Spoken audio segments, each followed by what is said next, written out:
Bismillahirrahmanirrahim. Assalamualaikum warahmatullahi wabarakatuh.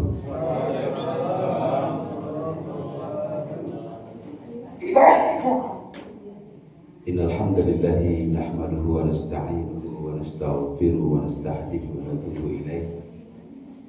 Wa na'udzu billahi min syururi anfusina wa sayyiati a'malina.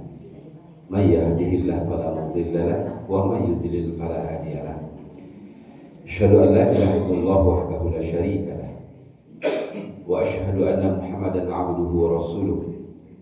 Allahumma shalli wa sallim wa barik ala hadzal nabiyil karim wa ala alihi wa ashabihi ajma'in, amma ba'd. Rabbi shrah li sadri wa yassir li amri wa hlul 'uqdatam min lisani yafqahu qawli. Tsumma qala ta'ala fi kitabihil karim, na'udzu billahi minasyaitonir rajim. Bismillahirrahmanirrahim. Ya ayyuhalladzina amanu tubu ilallahi taubatan nasuha.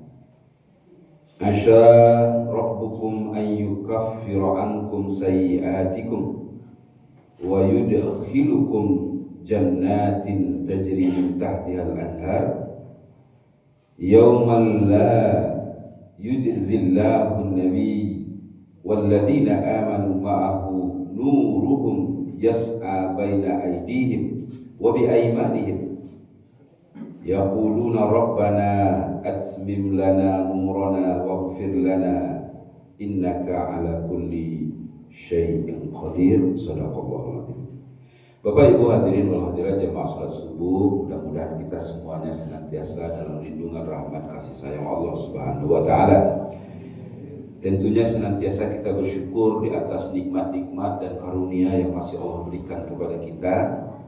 Di antara sekian banyak nikmat yang Allah berikan kepada kita yang menyebabkan kita hadir pada subuh ini, tentunya nikmat iman. Allah juga memberikan nikmat yang sama kepada yang lain, nikmat hidup, nikmat kesehatan, nikmat kekuatan, nikmat kesempatan. Tetapi mungkin sebahagian daripada saudara-saudara kita yang mungkin jarak rumahnya dari surau kita ini mungkin lebih dekat mereka, tetapi tidak mampu datang ke surau ini dengan satu alasan sebenarnya. Allah mencabut nikmat iman yang ada di dalam hatinya. Mudah-mudahan berdoa kita kepada Allah dengan kita hadir di surau kita pada subuh ini, duduk di majelis yang mulia, majelis ilmu ini, akan bertambahlah hendaknya keimanan kita dan meningkat menjadi orang-orang yang bertakwa. Amin amin ya rabbal alamin. Salawat dan salam sama-sama kita kirimkan kepada junjungan kita Nabi Muhammad sallallahu alaihi wasallam, uswah dan qudwah dalam hidup dan kehidupan kita. Bapak dan Ibu hadirin yang dirahmati Allah, sesuai dengan tema kita pada subuh ini, suatu tema yang luar biasa, murah mengucapkannya, tetapi agak berat untuk mengamalkannya. Tema kita adalah taubatan nasuha. Taubat nasuha. Ringan mengucapkannya, tetapi amat berat untuk melaksanakannya. Bapak dan Ibu, taubatan nasuha. Sememangnya kita memahami bahwa manusia ini, kata Allah Subhanahu wa taala, tempatnya salah dan khilaf. Al-insan ya, manzilah al-khilaf wa nisyan. Manusia ini tempat salah dan lupa.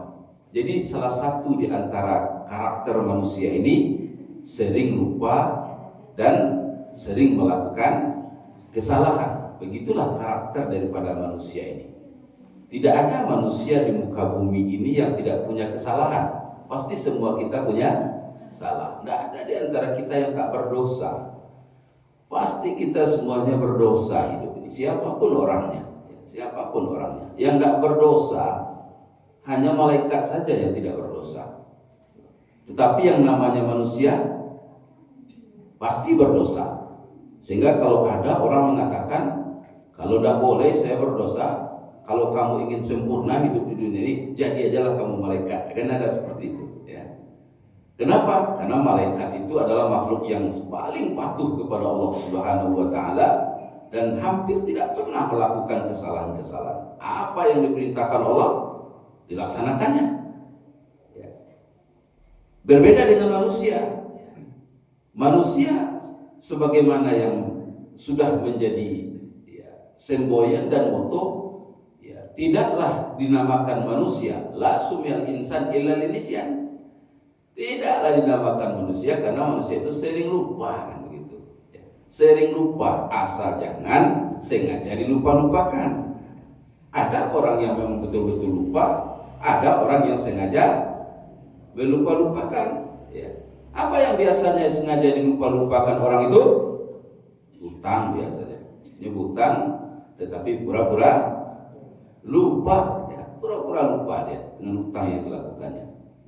Itulah sebabnya, karena memang manusia bertempatnya adalah lupa, khilaf, maka sebaik-baik manusia yang melakukan kesalahan, sebaik-baik manusia yang melakukan kekhilafan, kata Rasulullah, itulah dia orang yang bertaubat di atas kesalahannya.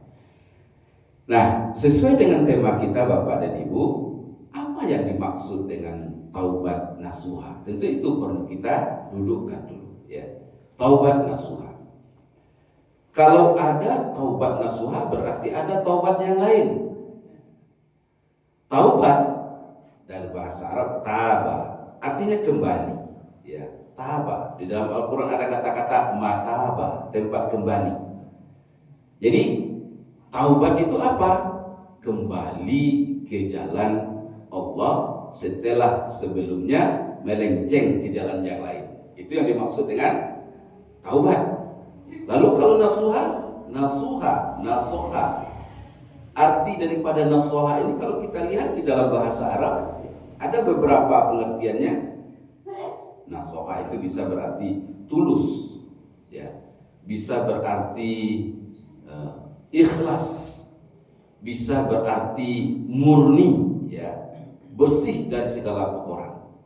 Jadi kalau begitu, taubat nasuha itu adalah kembali ke jalan Allah dengan penuh kemurnian dan keikhlasan dan tidak berbalik kembali.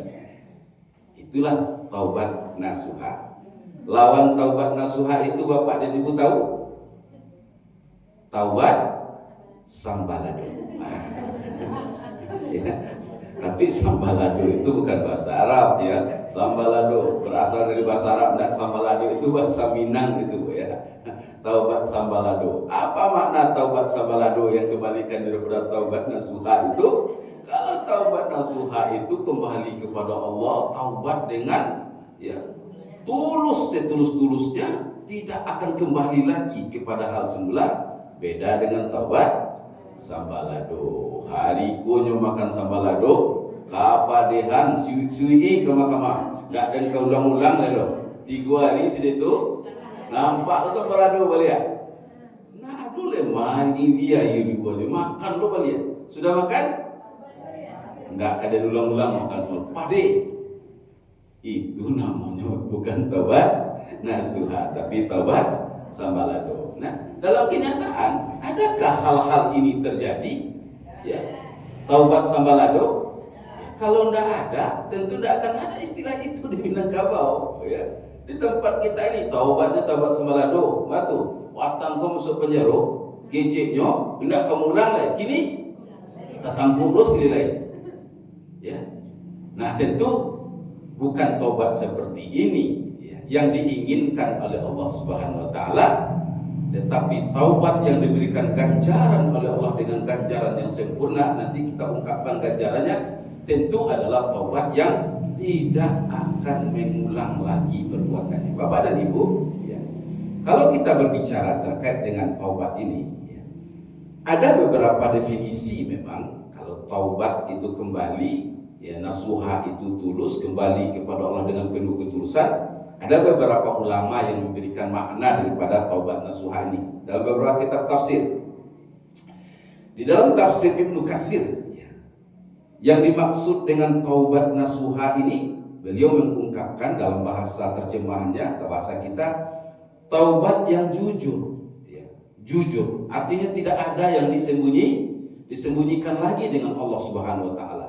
Seluruh kesalahan-kesalahan yang ada itu ya dengan penuh tangisan ya, air mata mengaku kepada Allah Subhanahu wa taala.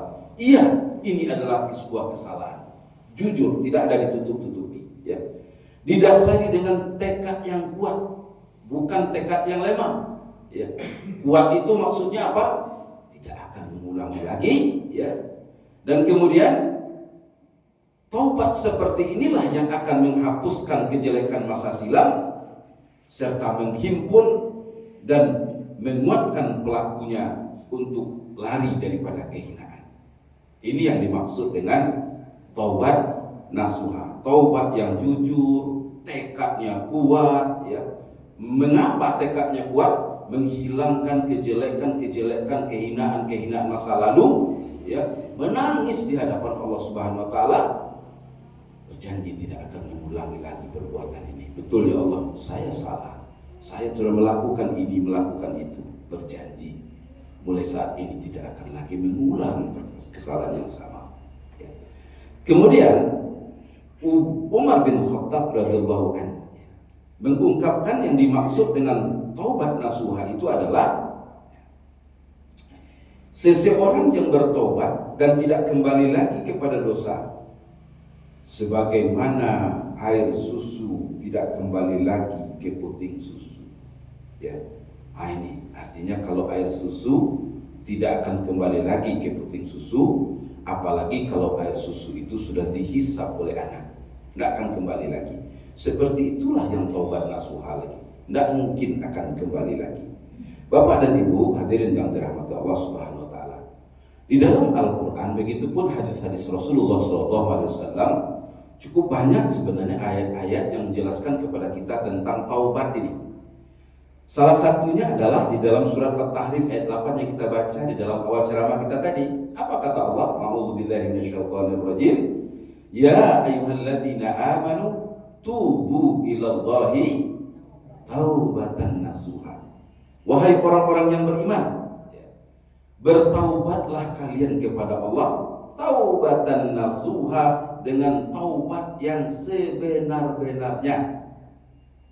Di dalam sambungan ayat Allah mengatakan, kalau kalian betul-betul bertaubat dengan penuh keikhlasan, kesungguhan, tidak akan mengulangi lagi perbuatan kalian, dan itu kalian buktikan dalam perbuatan, apa kata Allah? Asa rabbukum ayyukaffira ankum sayyi'atikum. Mudah-mudahan ya, dengan kesungguhan taubat yang kalian lakukan itu, maka Tuhan akan menghapus kesalahan-kesalahanmu ya, akan menghapus kesalahan-kesalahanmu.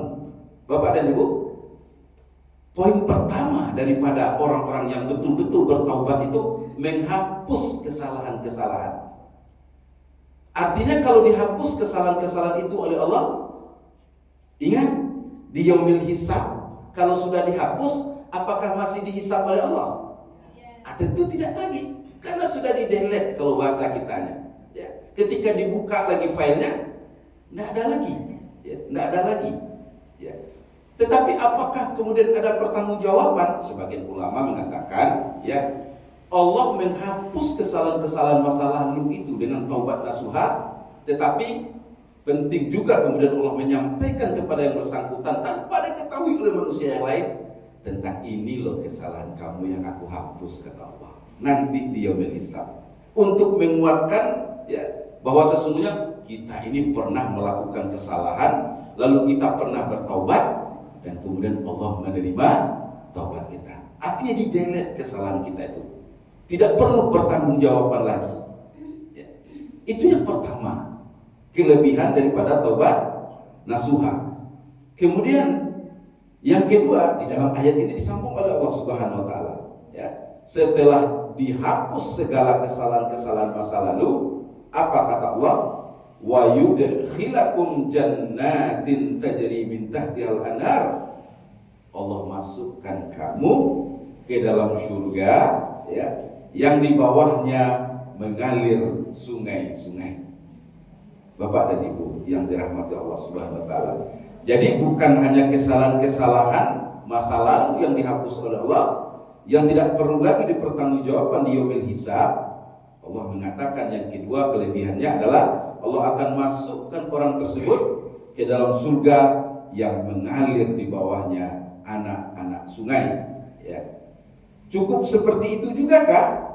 Di dalam sambungan ayat Allah mengatakan, Yaumal la yukhzillah Yaumal la yukhzillahu an-nabi walladzina amanu ma'ahu nuruhum.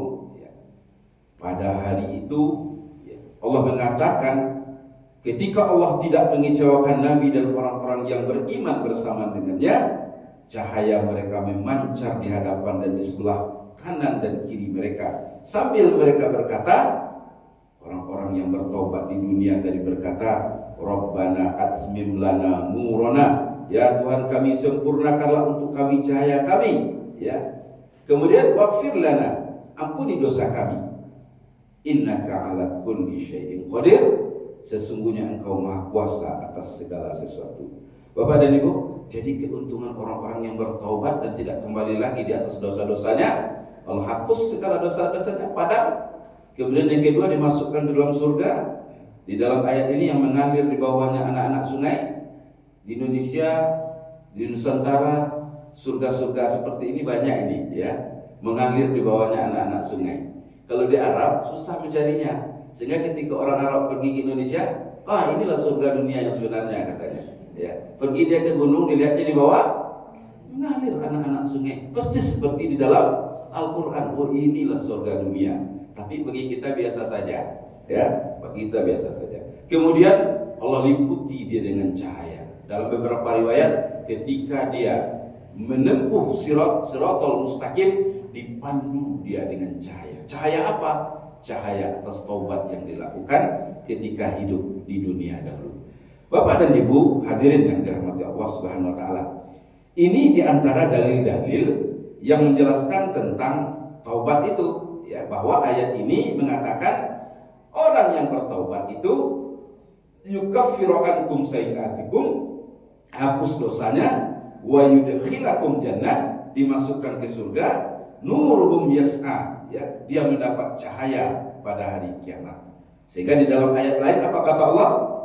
Wa tubu ilallahi jami'a ayyuhal mu'minun la'allakum tuflihun, dan bertaubatlah kamu kepada Allah wahai orang-orang yang beriman agar kamu beruntung. Bapak dan Ibu yang dirahmati Allah Subhanahu wa taala. Sekarang penting bagi kita untuk mengetahui gitu ya. Apa saja rukun-rukun dan syarat taubat yang di dalam surat At-Tahrim tadi akan diganjar oleh Allah dengan ganjaran yang luar biasa. Keampunan dan surga, kemudian cahaya pada hari kiamat.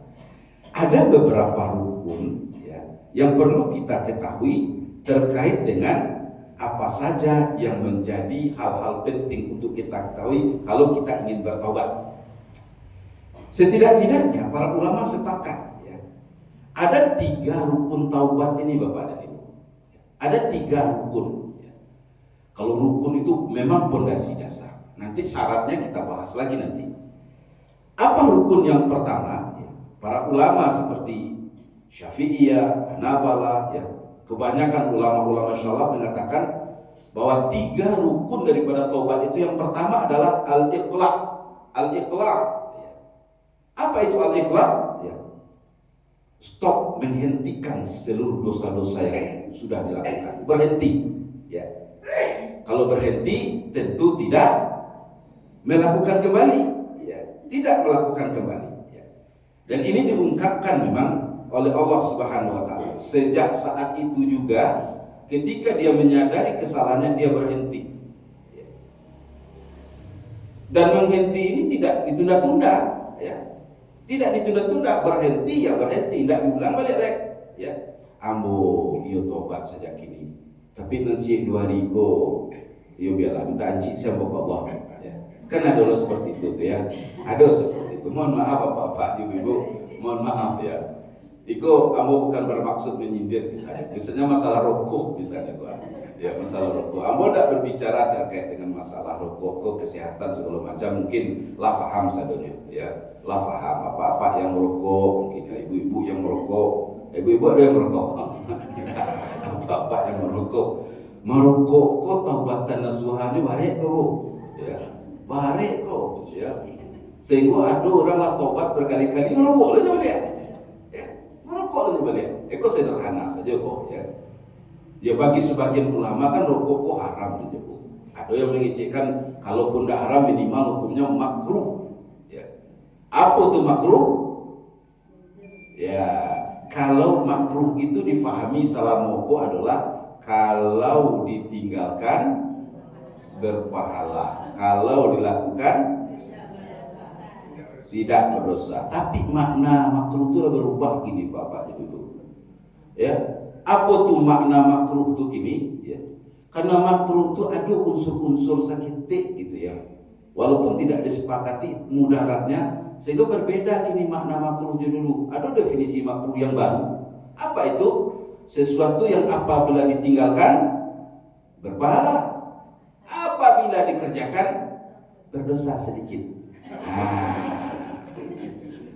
Berdosa sedikit. Sebab kalau dilakukan tidak apa-apa. Jadi kalau tidak apa-apa tuh aku kan tidak berdosa loh. Tapi kalau berdosa sedikit itu antilah. Ada juga keinginan untuk berubah. Tapi kalau dikerjakan tidak apa-apa, ya nggak apa-apa. Jadi saya tobatnya orang merokok, ibu. Ini janji bulan puasa kini adalah terakhir yang butuh merokok, ya terakhir. Berjanji sejak 1 Syawal ambo berjanji tidak akan merokok lagi. Ulang kawannya dari perantau. Kecek kawannya kayaknya rokok kan 3 lalu berubah dah ya kan. Lain lama juga lain. Esok aja dulu tanda persahabatan. Ambo lah taubat merokok. Keceknya ke kawannya. Alah, tanda persahabatan. Sekali kau ni besok ulang lihat. Biarlah sekali kau. Ulang balik apa-apa juga. Balik apa-apa juga balik.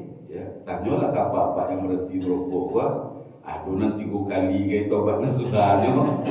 Adonan 5 kali, adonan 10 kali sampai kini dah tobat-tobatnya. Ya. Jadi murah untuk mengucapkan tetapi berat untuk melaksanakan. Jadi rukun yang pertama seperti mana yang diungkapkan oleh jumhur ulama, iqrar artinya berjanji tidak akan mengulangi lagi. Kemudian yang kedua, ya, syarat yang kedua, rukun yang kedua adalah setelah berhenti ada kata-kata an-nadmu. Apa itu an-nadmu? Menyesal. Ya. Menyesal di atas apa dosa-dosa yang pernah dilakukan. Arti kalau menyesal itu apa? Sebuah kondisi kejiwaan, ya, di mana jiwa ini betul-betul merasa apa yang dilakukan itu sebuah kehinaan, ya. Merasa bahwa dengan apa yang dilakukan itu dulu, ya, sebelumnya betul-betul rendah kita di hadapan Allah, malu di hadapan Allah. Itu yang disebut dengan menyesal, ya. Menyesal itu tentu ya tidak ada orang menyesal tapi juga galak juga itu bukan menyesal namanya itu. Menyesal berhenti merokok. Menyesal itu diiringi dengan kesedihan mendalam. Kesedihan apa? Kenapa aku melakukan hal-hal sebodoh ini? Kenapa aku melakukan hal-hal sekeji ini? Ya. Kenapa begitu lemah imanku sehingga runtuh karena terlalu mengikuti hawa dan nafsu. Jadi konsep daripada taubat kedua kata ulama selain daripada berhenti menyesal dengan penyesalan yang paling mendalam. Inilah rukun yang kedua. Kemudian yang ketiga, rukun daripada taubat yang ketiga, ya, setelah berhenti dan menyesal adalah al-azmu. Azam. Apa itu azam? Bertekad kuat, ya. Tekad kuat untuk apa? Untuk tidak lagi mengulangi kesalahan yang sama, ya, ya. Bertekad untuk tidak lagi mengulangi kesalahan yang sama. Ada di sini kadang-kadang yang sering goyang, Ya, sering goyang. Kalau ikhlas berhenti ada, ya. Kalau menyesal, iya. Tapi bil azam ini kadang-kadang di sini yang diuji di Bapak dan Ibu, bertekad untuk tidak mengulangi lagi. Ya. Bertekad untuk tidak mengulangi lagi. Karena apa? Karena ya, banyak orang-orang yang berdosa, ya, yang dulu penuh dengan kehinaan, dia bertobat kepada Allah Subhanahu Wa Taala, ya, berjanji tidak akan mengulangi lagi, penuh penyesalan, ya. Tetapi ketika tekad tidak kuat, di situ kemudian dia kembali melakukan kesalahan yang sama, ya. Di situ kemudian, ya. Contoh paling sederhana tadi misalnya kasus rokok tadi, ya. Kalau tekadnya tidak kuat, tidak akan jadi Bapak dan Ibu. Sehingga bacalah kisah-kisah perjuangan bapak-bapak yang berhenti merokok. Tidak cukup sekali itu, berkali-kali, ya, berkali-kali, ya. Coba sekali umroh, tidak sanggup, pulang merokok lah balik. Lah haji, ambo haji kini yang mau nak merokok lagi. Haji terakhir kok sudah kau nak merokok lagi. Tiba di rumah, pulang lah balik. Tekad kuat, sehingga para ulama kemudian mengingatkan, ya, kalau memang taubat dari suatu dosa dan kesalahan, maka orang tersebut untuk menunjukkan tekad kuatnya, dia harus berpindah ke lingkungan yang lain. Apa yang dimaksud dengan lingkungan yang lain? Ya, bisa lingkungan tempat, bisa pergaulan Bapak dan Ibu. Ya. Kalau dia seorang, ya, pecandu narkoba misalnya, lalu dia taubat dia, apakah karena masuk penjara atau karena rehabilitasi, dia kembali lagi kemudian ke rumahnya, selama dia masih berkawan dengan kawan-kawan yang lama, itu berat itu, ya. Berat itu untuk apa? Kemungkinan besar akan terjerumus kembali, ya. Jadi kalau gitu gimana? Kalau ingin bertobat, cari lingkungan pergaulan yang baru. Tinggalkan orang-orang lama yang menjerumuskan kita kepada dosa dan kemaksiatan.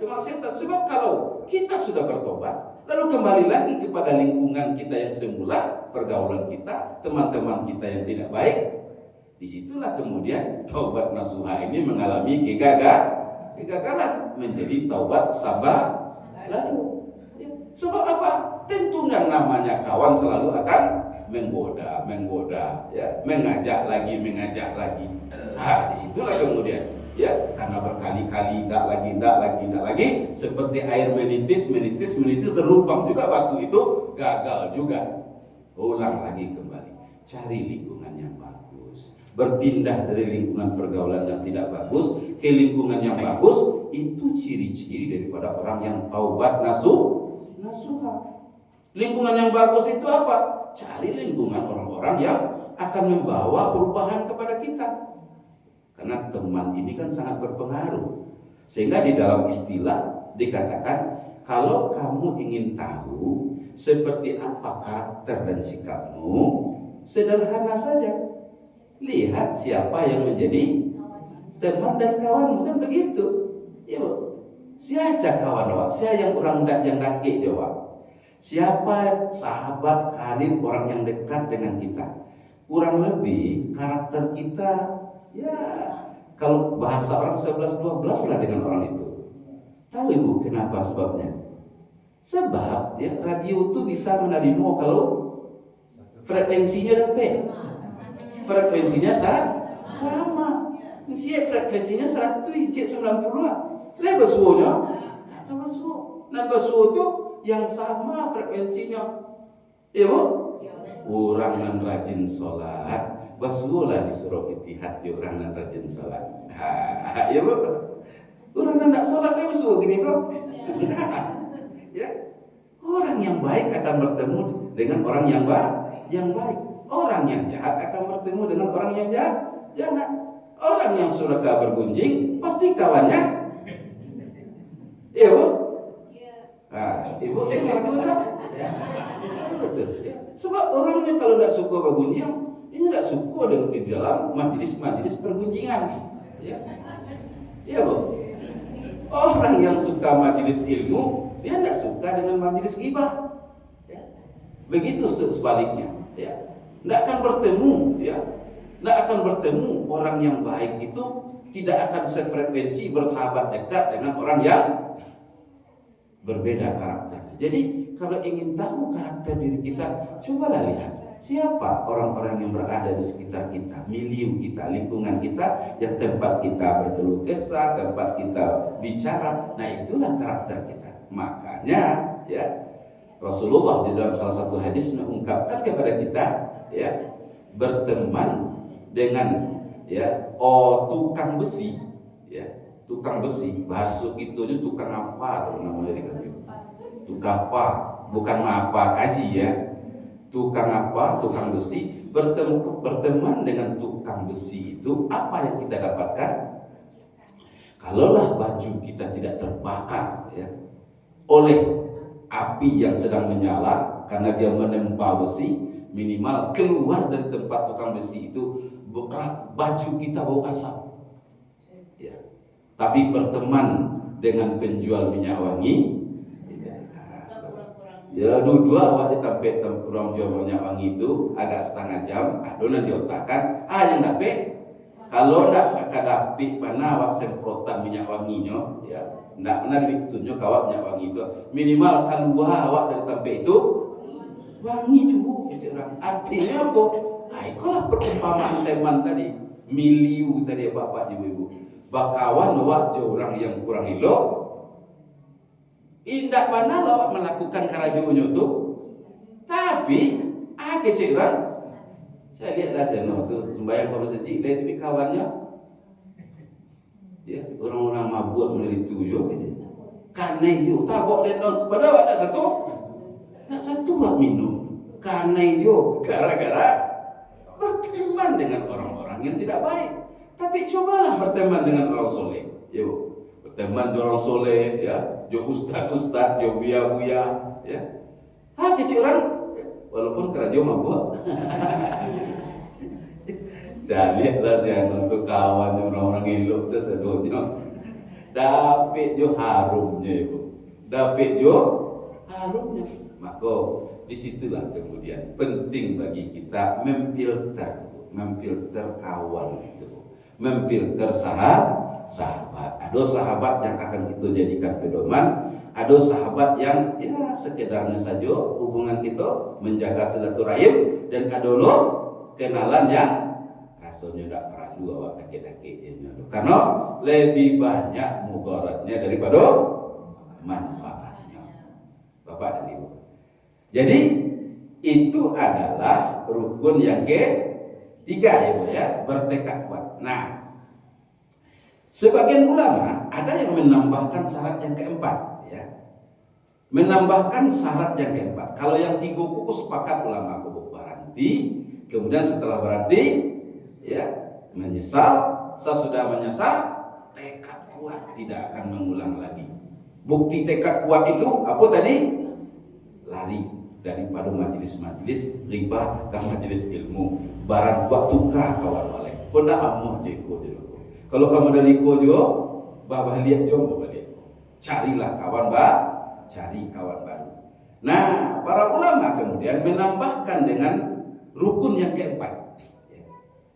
Ya ini rukun yang keempat ini berkaitan dengan kesalahan, kekhilafan kalau dilakukan kepada manusia. Kalau tadi semuanya secara umum itu, baik kepada Allah ataupun kepada manusia. Mulai daripada berhenti, menyesali, bertekad kuat, sama itu. Khusus untuk manusia. Ulama menambahkan, ya, kalau untuk manusia kesalahan yang kita lakukan, raddul madzalim, ya. Apa yang dimaksud dengan raddul madzalim itu? Mengembalikan hak-hak manusia yang pernah kita zalimi, yang pernah kita aniaya. Bapak dan Ibu, ya. Artinya, kalau ibu-ibu pernah mengambil hak orang lain, ya, menzolimi mereka, ya, dan mereka tidak tahu kalau hartanya ibu ambil, bapak ambil, tanda kita bertaubat, kembalikan yang diambil itu, ya, kembalikan yang diambil itu. Ustaz, saya kan sudah bertobat Ustaz. Kalau hartanya yang saya ambil itu saya kembalikan, itu terbuka. Aib ambo Ustaz, malu Ustaz. Itu baca rojolek kan.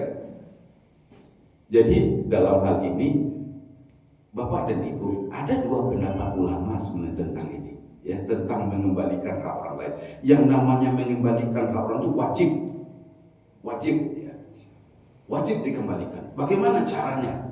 Ya, kalau kita seandainya kita malu, ya, seandainya orang tahu kanai harkat dan martabat ambo di tengah kampung Ustaz, ya, ambo kan kurang terpandang.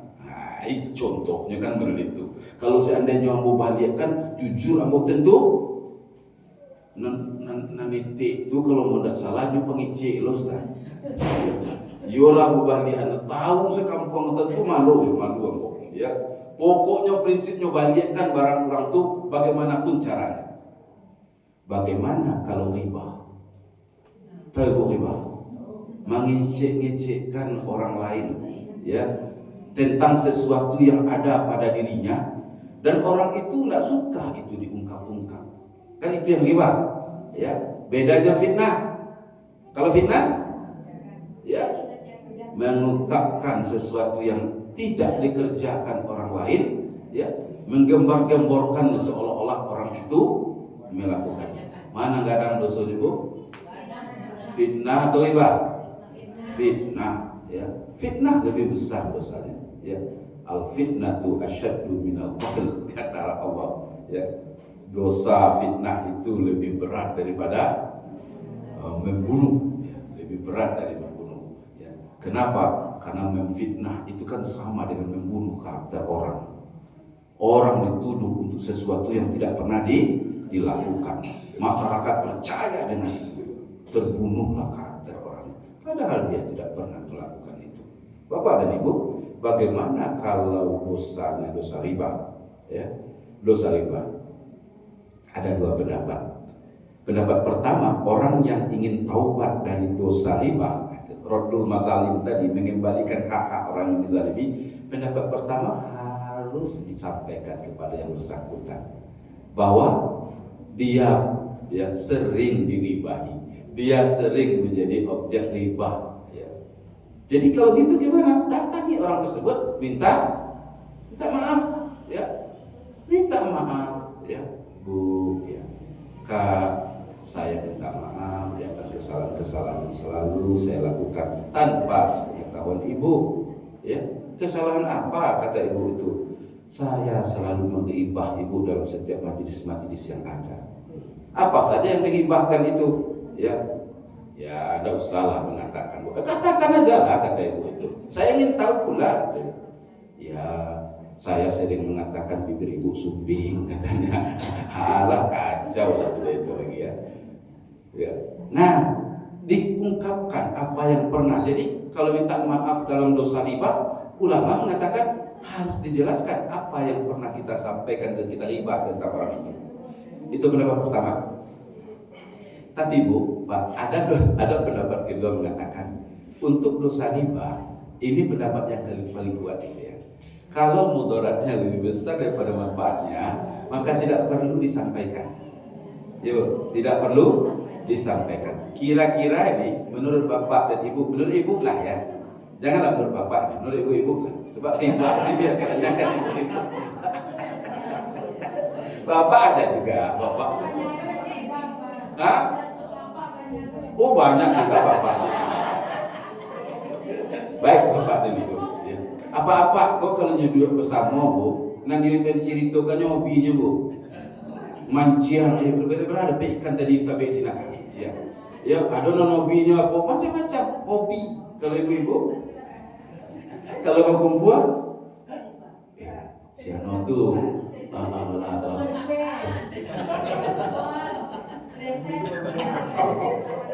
oh, kalau ibu-ibu soleh seperti itu, berkumpul mereka di kedai, apanya berbagi resep.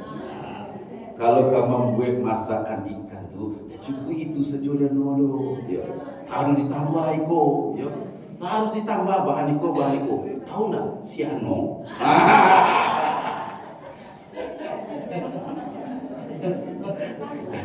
Lambo kecean model itu, indah namanya menang mada. Iya, mada apa jatuh tuh kecilnya lah. Dari resep banyak kata-kata, ya.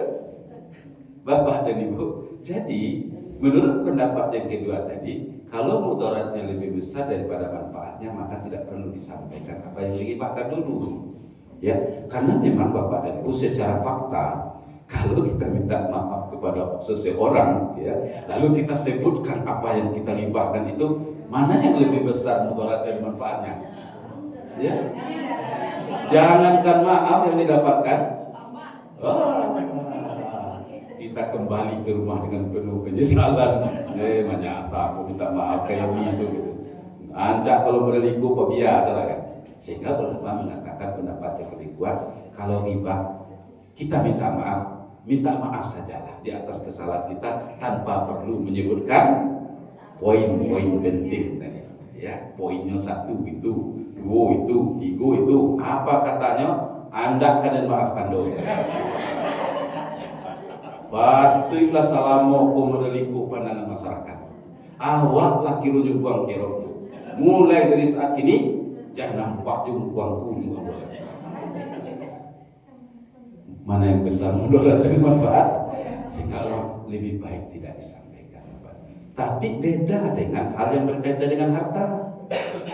Ya, kalau kezaliman berkaitan dengan harta, raddul mazalim, kembalikan haknya. Ibu berhutang, lalu ibu taubat, minta ampun, ya Allah ampunilah aku atas hutang-hutangku.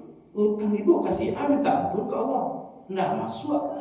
Jadi kalau gitu mana? Kalau yang terkait dengan harta, kembalikan harta orang tersebut. Ya. Kembalikan harta orang tersebut. Kalau mencuri, kembalikan harta yang dicuri. Kalau korupsi, kembalikan. Ustaz, kalau dibalik, Ustaz penjara apa Ustaz? Itu baca dulu Ustaz supaya awak korupsi sadar, orang tak tahu kalau awak korupsi. Dibalikkan juga toko menjadi masuk. Kan tak setumbin loh Ustaz. Aku panjang cerita juga kalau balik terus jawab ya. Kok balik terus jawab. Baik dan Bapak dan Ibu, inilah rukun daripada taubat itu. Berapa rukunnya Bu? Habis. Yang pertama apa tadi? Berhenti. Dan kedua menyesal. Dan ketiga dan pertama ikhlas berhenti. Dan kedua an-nadmu menyesal. An-nadmu menyesal. An-nadmu. Ya. Kita tidak punya papan tulis. Yang ketiga al-azmu, bertekad untuk tidak mengulangi lagi. Dan yang keempat kalau terkait dengan dosa-dosa, kesalahan-kesalahan kepada manusia, raddul mazalim, mengembalikan hak manusia tersebut. Lalu apa syarat-syarat diterimanya taubat tadi? Nah, kita sampai jam tidak terbatas. Ada beberapa syarat terkait dengan syarat diterimanya taubat. Yang pertama adalah ikhlas karena Allah Ta'ala. Ikhlas karena Allah Ta'ala. Jadi taubat yang diterima itu lillahi ta'ala, dengan sebuah kesadaran, bukan karena dipaksa, ya, bukan karena segan kepada manusia, ya, bukan karena ingin mengharapkan puji dan sanjung dari manusia, ya. Ini yang disebut dengan taubat sambalado itu, ya. Seseorang, ya, karena memang mengharapkan puji dan sanjung dari manusia, maka di depan masyarakat dia mengatakan bahwa saya tidak akan mengulangi lagi perbuatan saya. Karena pada prinsipnya apapun amal perbuatan kita memang harus didasarkan kepada semata-mata untuk mendapatkan keridhaan Allah Subhanahu wa Ta'ala, bukan karena tujuan-tujuan duniawi. Inyo menyesal minta maaf supaya dipilih menjadi anggota dewan misalnya, itu bukanlah taubat yang sesungguhnya, ya. Karena taubat yang sesungguhnya urusan dia dengan Allah Subhanahu wa Ta'ala. Kecuali kalau ada hak-hak manusia yang pernah dia ambil, yang pernah dia rampas, kembalikan harta tersebut. Itulah bukti daripada taubat. Yang kedua, syarat taubat yang dilakukan itu dilakukan sebelum ajal datang. Sebelum ajal datang. Ajal angok terlecik-cik, ya Allah, nyesal salam ya Allah. Hamba dak salat, hamba dak puasa ya Allah. Panjangkan umur ya Allah. Hamba taubat sedikit dak kemaulan karena itu lah. Kalau lah sakaratul maut enggak diterima itu taubat itu ya. Memang ya di dalam hadis ya la yuqbalu taubat, Allah tidak menerima taubat seseorang yang ya, yugharghir yang apa angoknya sampai di kerongkongan ya. Enggak akan diterima. Taubat orang yang sudah sakaratul maut. Makanya kalau begitu gimana? Taubat itulah ketika kita masih sehat dan tidak perlu menunda. Taubat ya, sesegeranya, tidak perlu ditunda-tunda. Kemudian ya, syarat berikutnya adalah yang ketiga, taubat itu pintu taubat tetap dibuka selebar-lebarnya oleh Allah Subhanahu wa taala sebelum matahari terbit dari barat. Kalau telah terbit dari barat, matahari apa artinya itu? Ya, baiklah itu. Ya, dicari matahari biasanya terbit di sini pagi gini. Kok di sini? Kekiamat lima. Coba bolehlah. Kan itu. Apa Quran? Kemudian sunat taubat. Maafku sudah tertutup kata Allah. Tiada maaf lagi bagimu. Jadi kalau kamu taubat tuh taubatlah sebelum kiamat, taubatlah sebelum ajal datang. Ya. Kemudian ya, meninggalkan dosa-dosa itu harus karena takut kepada Allah, bukan karena takut kepada manusia. Kamu taubat kamu. Ndak kamu ulang-ulang narkoba oleh. Pada itu tangkuk udah polisi melihat kau. Kalau itu alasannya, itu taubatnya bukan karena Allah, tapi karena takut kepada manusia. Hamba taubat, hendak melakukan kesalahan sama oleh. Kalau pak kau nak main-main manusia dulu. Bab itu takut yang boleh mintu aja bini yang boleh. Itu tidak taubat yang sesungguhnya. Taubat yang sesungguhnya lillahi ta'ala. Betul-betul hanya menghadapkan keridhaan Allah Subhanahu wa taala. Bapak dan Ibu, ada beberapa syarat tambahan. Itu perlu diketahui ya. Misalnya, bagaimana kalau taubat di atas meninggalkan ibadah-ibadah selama ini? Salat, haji ruku misalnya Bu ya. Puasa, saja dulu aja enggak puasa. Bagaimana cara taubatnya seperti ini untuk diterima? Kalau dia berkaitan dengan ibadah, ya para ulama mengatakan harus diqadha ibadah-ibadah yang ditinggalkan itu. Berat itu Ustaz. Sejak dulu sembahyang kau enggak dulu. Itu bila Pak sembahyang baru setahun baru. Cuma Pak lah berapa? 67.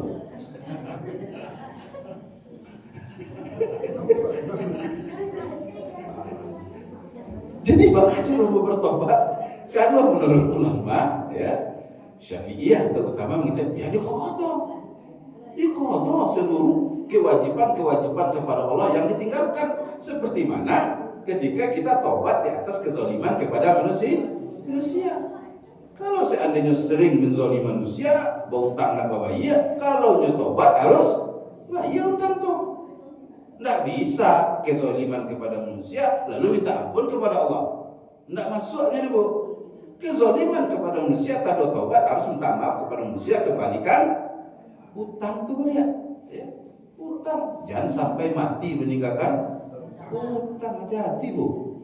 Ya, mati meninggalkan hutang. Kecil Rasulullah SAW, sahabat kan pernah tuh. Ya. Ketika kau menyolatkan jenazah sahabat, Rasulullah tahu nih hutang.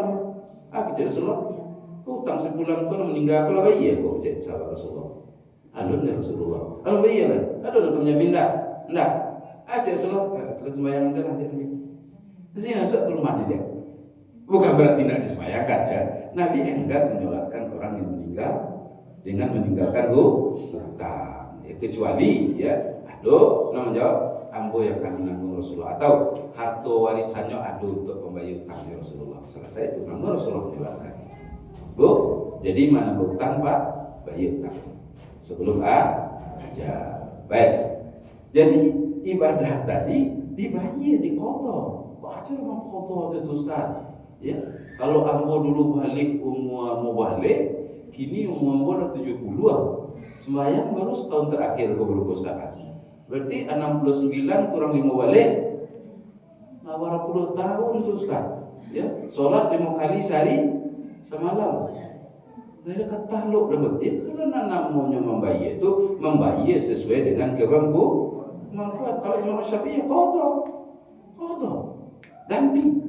Ganti juga.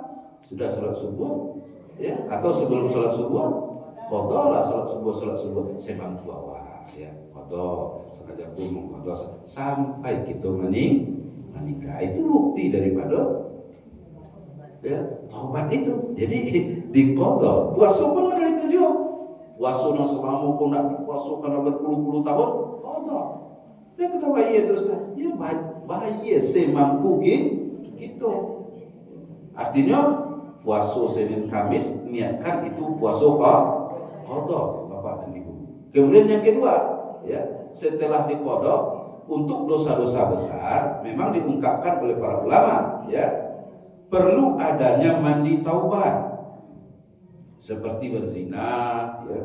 Di sini dikatakan perlu mandi taubat sebagai bentuk penyucian diri kita kepada Allah Subhanahu wa ta'ala. Menghina agama perlu mandi taubat. Mengungkapkan kata-kata kafir, ya, perlu mandi taubat. Yang berikutnya memperbanyak amal soleh, ya. Kenapa memperbanyak amal soleh? Sebab kata Allah dalam surat Hud ayat 114, sesungguhnya amal-amal soleh kalian yukaffirus sayiat, menghapuskan amal-amal jelek kalian. Jadi kita lakukan amal baik dan itu akan menghapuskan dosa-dosa dan kesalahan-kesalahan kita, ya. Bapak dan Ibu hadirin yang dirahmati Allah Subhanahu wa taala, agaknya ini sangat panjang sekali bahasan tentang taubat ini, ya. Tergantung kepada bentuk-bentuk taubatnya, ya.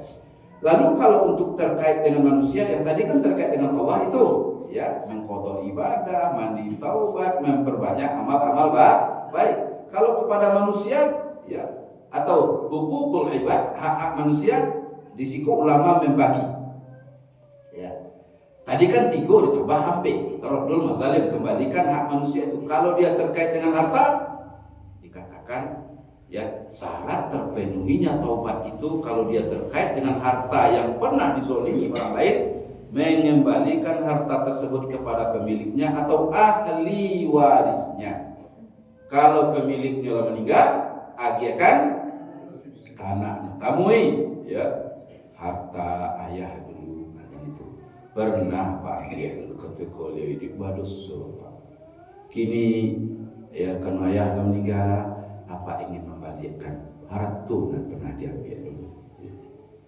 Banyak Pak katanya, banyak juga lah, barang 250.000 aku diterima, balikkan kepada dia dan atau kepada ahli waris. Kemudian yang kedua, kalau dia terkait dengan kehormatan yang diinjak-injak, ya, seperti tadi riba, ya, memfitnah, maka caranya bagaimana? Ya, yang pertama tentu meminta maaf secara langsung jika memungkinkan. Kalau meninggal ada bahas kan, nah, itu masalah. Kalau meninggal, itulah, ya. Sebabnya kalau namanya taubat minta maaf itu jangan ditunda-tunda. Beramal baik jangan ditunda-tunda. Itu kan lagu itu kalau nggak salah ada Bu. Usia tuh Bu, bimbo. Iya, bimbo, ya. Lentang itu sedikit lagi Bu. Beramal baik jangan ditunda-tunda. Ya, apalagi terkait dengan kehormatan orang lain. Ya, maka lain duitnya orang tuh segera minta maaf secara langsung. Kalau tidak bisa minta maaf secara langsung, ini lain duitnya, minta maaf secara tidak langsung, WA, gitu, ya, SMS. Kini kan mainnya WA itu, ya, minta maaf melalui WA. Ya. Kalau lama meninggal, kau nak payah, kau kalau meninggal, kau minta maaf orang yang meninggal aja lo juga. Pergi ke kuburannya, ke ahli warisnya. Bu, kalau nyujuk kehormatan, nggak bisa. Kalau harta tadi bisa ke ahli waris Bu. Ya, jadi kalau misalnya aku mohon maaf Mas Gede, minta maaf Mas Gede. Kadang-kadang misalnya kita takziah, Kita takziah kan gitu. Ya, kita takziah lalu juru bicara mengecek, ya kami sebagai pihak surau akan itu, ya berdoa kepada Allah mudah-mudahan almarhum ditempatkan di tempat terbaik, gitu ya. Adapun kesalahan-kesalahan daripada almarhum, kita di surau lah memaafkan kesadunya. Kan itu kecek kita ke ahli waris. Kan dia itu ya bapak ibu. Alhamdulillah. Aku bahas kemudian. Adapun ya kesalahan-kesalahan kami, gitu. Kami mohon maaf untuk dimaafkan oleh ahli waris. Tidak tepat, ya, tidak tepat. Ya. Kenapa masa kesalahan kepada almarhum minta maaf ke ahli waris? Kalau kesalahan ke almarhum harusnya minta maaf ke cuma almarhum. Tidak ada lah. Jadi bahasanya yang paling bagus ya kalau Ambo selalu kalau bisa jadi juru bicara. Adapun kesalahan-kesalahan kami, ya, kok turun janjang tangisia, ya, kan itu loh bahasanya, ya bahasanya Pak. Kami atena mau pihak yang datang, ya berbaik sangka kepada beliau, karena beliau orang baik. Kami yakin kesalahan kami dan dimaafkannya. Itu saja bahasa penenang hati oleh Bu. Tidak bisa loh. Adapun kesalahan kami, tolong ahli waris maafkan. Dan ahli waris modal itu pula kecilnya ketika menjawab kesalahan apa-apa ibu-ibu lah kami maafkan. Ya, kurang pas ya di situ ya Bu. Jadi hati-hati. Selagi masih hidup bersegeralah untuk minta maaf kalau kita punya kesalahan. Jangan tunggu dahulu orang itu mati atau kita yang mati. Ya, tidak sempat minta maaf dituntut di akhirat. Masya Allah. Kalau dituntut tuh hancurlah Bu. Hancur kita. Ya. Atadruna muflis kata Nabi. Tahukah kamu orang yang bangkrut? Apa kata sahabat? Malah dirhaman wala mata Allah. Orang bangkrut itu tidak punya harta, tidak punya perhiasan, miskin Rasulullah.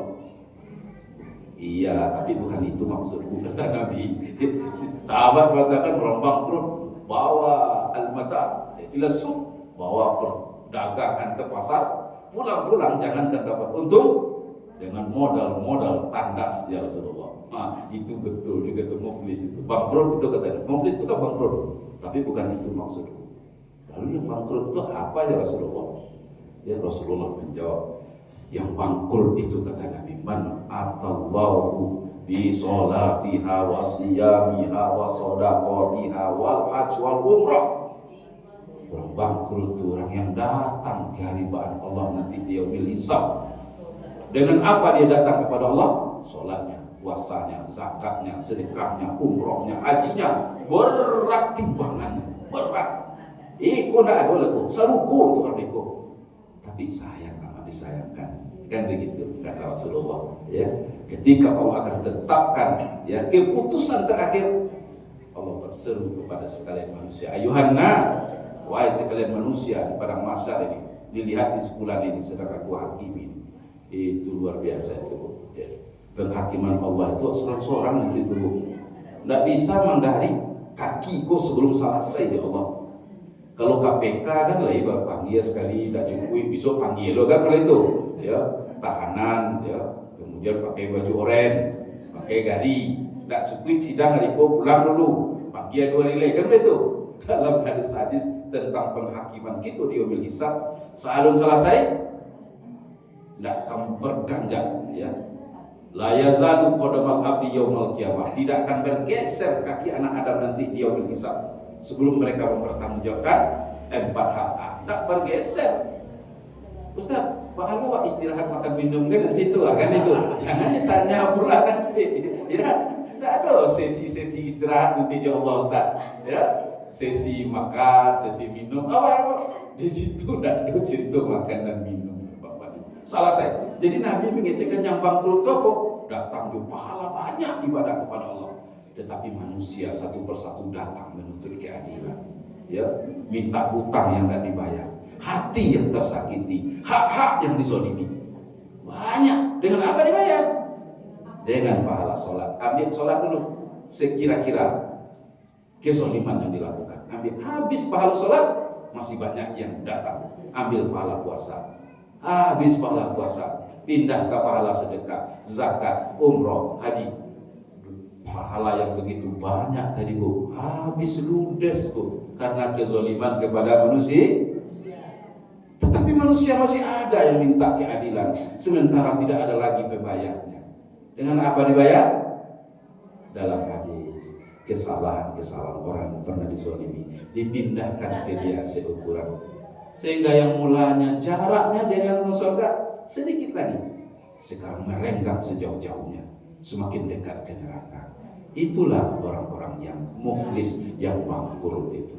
Bapak dan Ibu, barangkali itulah kajian kita tentang taubat itu yang perlu kita pahami. Selagi ada waktu dan kesempatan, jangan ditunda. Berazam, ya, menyesali, tidak akan mengulangi. Cari lingkungan sahabat baru yang akan membawa kita kepada kebaikan. Hijrah, kata orang. Hijrah dari kawan. Ustaz, kalau lingkungannya batuan ada elok Pak Ustaz. Ibu, lingkungan nampu tinggal tu ada elok Ustaz. Di muka pemabua Ustaz. Tu nusuk kita mendalit tulus Ustaz. Tak kurang loh. Tiap malam, ya, minum-minuman. Kiri Ustaz, la ilaha illallah Ustaz.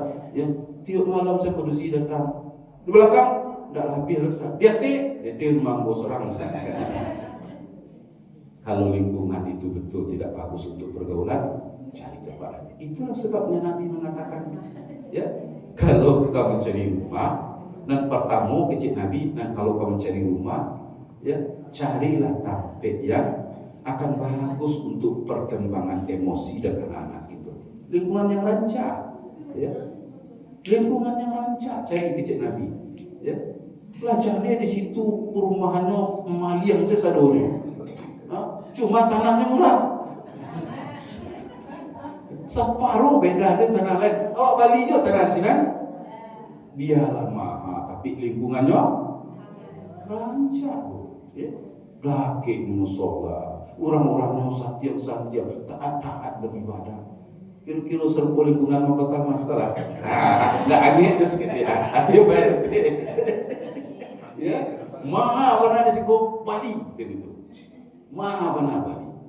Baik Bapak dan Ibu, demikian. Kalau ada mungkin 1-2 pertanyaan, atau karena waktu kita sudah dekat jam 7, kalau tidak ada pertanyaan, nampaknya ada juga pertanyaan. Silakan Pak. Aku dulu mendengar dalam suatu pengajian, Ya. istilah taubatan nasuha itu berasal dari nama seseorang tokoh itu. Betul Pak. Malah banyak orang yang namanya taubatan nasuha Pak. Ya mahasiswamu ada namanya nasuha satu gitu ya. Nah, maksudnya taubatan nasuha itu bukan berasal dari nama seseorang, tetapi taubatan nasuha itu adalah istilah yang kemudian dijadikan nama oleh orang. Itu baru betul tuh Pak, ya. Itu betul. Karena taubatan nasuha itu kan bahasa Arab, ya. Sama dengan bahasa kita sehari-hari. Taubatan itu taba. Dalam Al-Quran, taba, mataba, tempat kembali. Nasuha, nasoha, nasihat. Jadi asalnya bahasa Arab, kemudian banyak dipakai oleh orang untuk nama. Sekurang-kurangnya mahasiswa pun namanya tahu tak karena orang namanya taubatan nasuha. Saja dulu, ya. Taubatan nasuha. Nah, nasuha saja adolo, ya. Muhammad taubat adolo. Jadi istilah yang ada di dalam agama bahasa Arab yang kemudian diambilnya oleh orang tua sebagai nama. Kadang-kadang orang tua kan kalau bahasa Al-Quran ambil, ya kan gitu. Cuma kadang-kadang ada orang tua kok, ia nak ngerti bahasa Arab loh, bahasa Al-Quran ambil. Siapa menurut kafirun nama anak Ustaz? Di mana itu? Aduh dalam Al-Quran Ustaz. Hanya nampak kamu, ulaika humul kafirun kecilnya. Jadi jangan semata-mata bahasa Arab lalu diambil sok Arab nak mengerti Arab, ya akhirnya nama anaknya Muhammad kafirun. Kenapa dalam Al-Quran Ustaz? Kari lo nyokawa. Yo, tak salah ada Ustaz. Ulaika humul kafirun gitu. Itulah bagian nama Al-Quran Ustaz gitu. Agak-agak juga lah kamu ngambil Al-Quran itu. Ibu paham apa artinya? Ya, paham apa artinya? Ya. Ada nama mahasiswa, ya.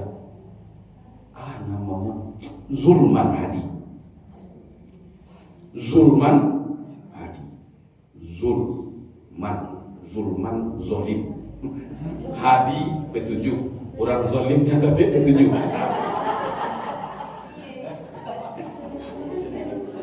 Lalu Abu tanya kayaknya, iko Zulman Hadi ko Allah lam mim, kemudian ha kadang dal ya. Zulman Hadi, ya, orang zolim dapat petunjuk. Kata anak tuh, enggak Ustaz katanya, bukan itu tuh Ustaz katanya. Ya. Jadi apa itu?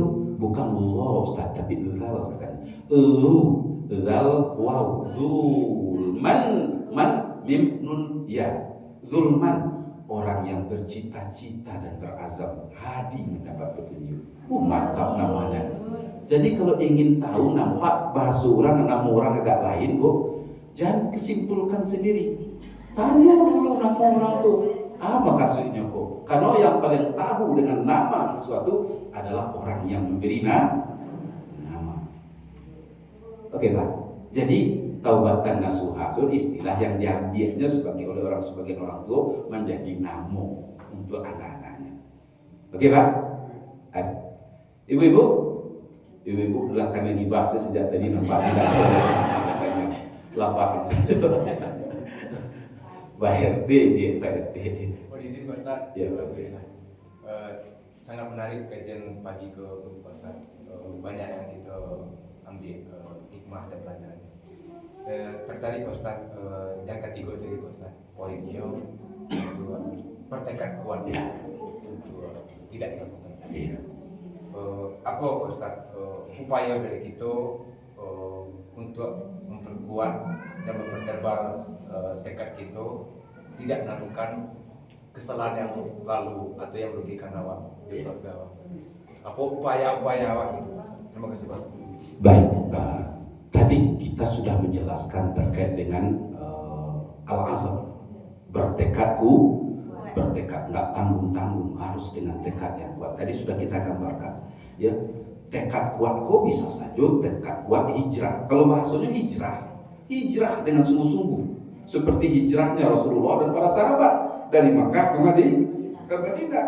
Sebab lingkungan di Makkah ketika itu tidak memungkinkan untuk mempertahankan akidah, berat betul tantangannya. Dan besar kemungkinan sahabat-sahabat yang sudah memeluk Islam bisa-bisa balik.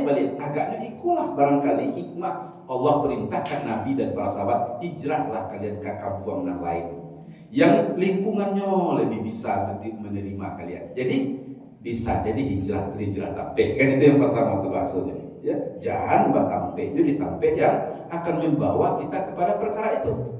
Bisa saja hijrah ini hijrah lingkungan persahabatan, jangan bakawan dia jurang yang sama gitu. Kalau mohon maaf tadi, kalau contohnya kalau ke Banti merokok, ayo agak memisah waktu kawan setia awak yang merokok dulu, ya. Sebab kalau bakawan yo, tentu basuh yo, ini mau mati rokok yo, dia ujungnya jadi kawan. Lah katanya padusi, gitu ya kawan kan? Itu laki-laki rokok, yo sarupo juga iya. Dia digoda tadi, ayo walaupun kita batu walaupun kare, nanti jadi bu. Konsistennya menggoda, tambah juga tuh Bu. Maka apa? Caranya adalah lari daripada lingkungan yang tidak baik seperti itu. Ya, mungkin seperti itu. Ya, di samping memang ketika kita berani berdekatlah kita dengan orang-orang soleh, gitu ya. Dengan kawan-kawan yang soleh yang akan mengingatkan kita dengan kebaikan. Ya, otomatis dengan berteman dengan orang-orang soleh, kawan-kawan yang soleh, ya, tentu kita akan melupakan, ya, kejahatan, kemungkaran, ya, dosa-dosa yang pernah kita lakukan. Kenapa? Karena kita disibukkan dengan kebaikan. Sebab, ya, para ulama mengatakan, kalau kita tidak disibukkan dengan kebaikan, niscaya pasti kita disibukkan dengan dosa dan kemaksiatan. Itu saja, menyibukkan diri dengan kebaikan. Istighfar, ya. Kemudian memperbanyak minta ampun kepada Allah, taubat nasuha, sholat sunat taubat. Sholat sunat taubat lupa tadi ya Bu, ya. Sholat sunat taubat, menunjukkan azam itu salat sunat taubat. Ibu-ibu lah pernah salat sunat taubat? Alhamdulillah, itu betul orang-orang yang pernah berdosa. Mana enggak pernah salat sunat taubat itu orang-orang yang pede dan percaya diri. Ambo selama mana mang sajo salat sunat taubat itu pada rakaat Bu? Ya, 2 rakaat nih Bu. Niat saya membedakannya. Sengaja aku sekolah sholat umbat karena Allah Ta'ala. Basuh awak salah. Usolli sunnat taubat raka'ataini lillahi ta'ala. 2 rakaat. Ayatnya apa Ustaz? Nandapik salah. Nandapik salah. Tapi ayat-ayatnya kalau tidak salah ayat-ayat pendek. Surat Ikhlas dan surat Al-Kafirun. Kalau ada PBA surat Ikhlas dan surat Al-Kafirun. Qul ya ayyuhal kafirun la a'budu ma ta'budun wala antum abidu wala ana abidun wala antum abidu wala ana abidun. Ikut terakhir. Oke, berarti sebelum ditutup ada cerita tentang surat Al-Kafirun. Ikut terkait dengan seorang ayah yang taubat. Aku kan cerita taubat. Kisah kan ada sejak tadi lah ya. Kok kisah? Ustaz tu dah ada mencari mengaji, dah ada cerita kisah, dah ada bagian kisahnya. Si ayah kok nak sembahyang kok. Ya. Anaknya lah gadang, lah TK anaknya sembahyang dah. Jadi lah panek bininya menyuruh sembahyang lah ya. Anak lah gadang kok, nyolah TK lah pada sembahyang. Ayah nak tu sembahyang lah. Tapi dia fikir je lah dia aku. Lain adu tu cahaya kebenaran katanya. You batu juga kok. Anakmu buat tapi apa pendidikan subuh dan apa? Entah sampai ke maksudnya. Allah mau sebagai ayah memberikan contoh teladan yang baik. Cuma masalahnya di landak sembahyang sejak dulu, tidak apa lah dong carunya. Jadi punya kawan sama-sama kawanku di pondok, nah ini memang ada sekolah ada kok.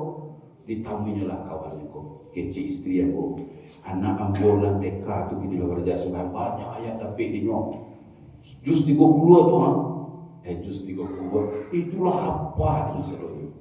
Yang cek kawannya anakku, ambo mah ada kedapit Fatihah sila dapit dah bolu yang kabo tu bah ambo yusada taubat ambo kini. Kan ikut cedok ikut. Coba ya malu lah bo, nan anakku mengicik tu sebantaya. Kecil ibu guru di rumah, ayahku sembahyang di rumah saji, ayahku sembahyang di surau. Kalau tidak di surau jamaah di rumah.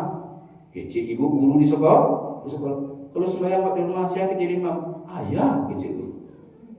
Oh itu kecil ayahnya. Itulah sebabnya akhirnya terdoronglah untuk tobat. Dicarinya kawan, baraja lalu bakal gerakan sholat dan batu, bacaan Fatihah. Ikutnya kan jadi imam kok.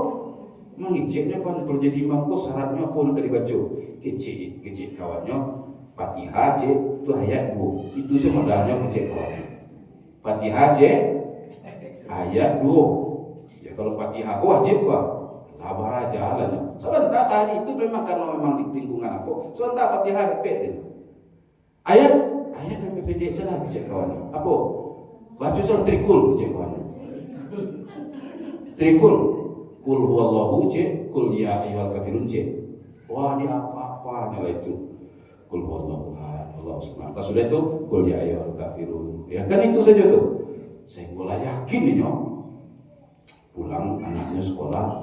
Ya lah malam mandi sore, anaknya pulang MDA kok. Kecil ayahnya. Nah, hari kini kita sholat di rumah kecil ayah. Tak kaju istrinya. Iyo ya. Iyo katanya. Yakin ayah, yakin kecil ayah. Nah, itu saya imam ya, ayah imam, ya, sholatlah ayah. Sejak saat itu sholat ayah. Anaknya berdua kok kambah, laki-laki keduanya anaknya kok kambah, sama-sama TK. Jadi sholat pertama sholat maghrib baca Fatihah. Uang gigi ya sebenarnya keluntui, cuma di hadapan istri dia nak pakai kue kerja tiga, ya baca Fatihah. Rakaat pertama kul huwallahu. Rakaat kedua kul ya ayyuhal kafirun. Apa itulah tadi ya. Sehingga si Isa menjadi tolong ya.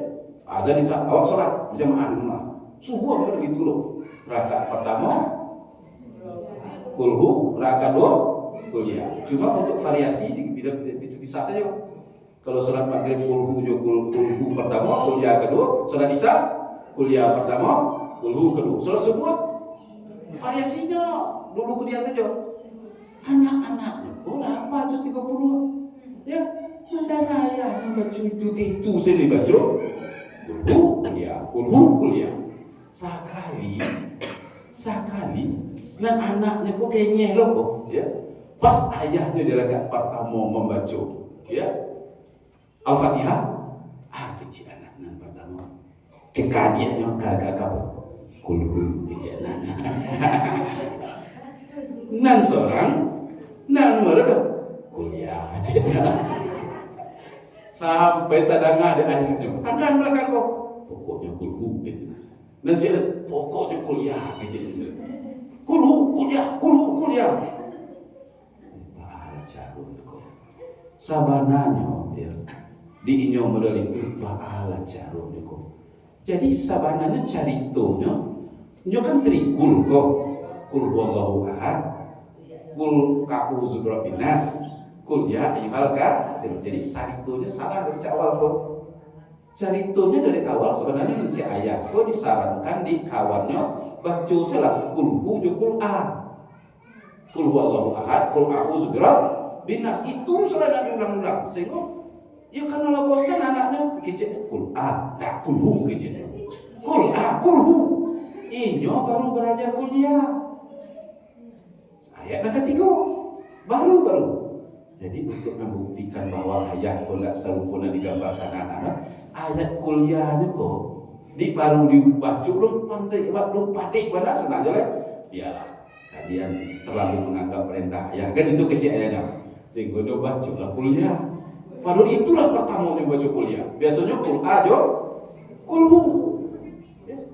Kuliah ayyuhal kafirun.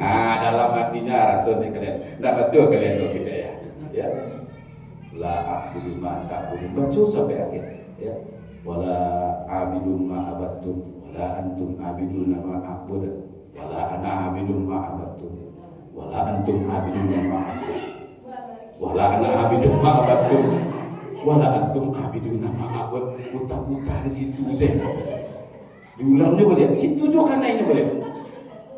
Ya, wala ana abidun ma abattu, wala antum abidun ma a'budu, wala ana abidun ma abattu, wala antum abidun ma. Kecil anaknya bilang ada, anak.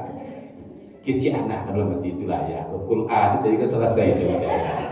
Menciat macam, coba kalau kul selesai itu, kecil dan kita berbisi kena gadangan.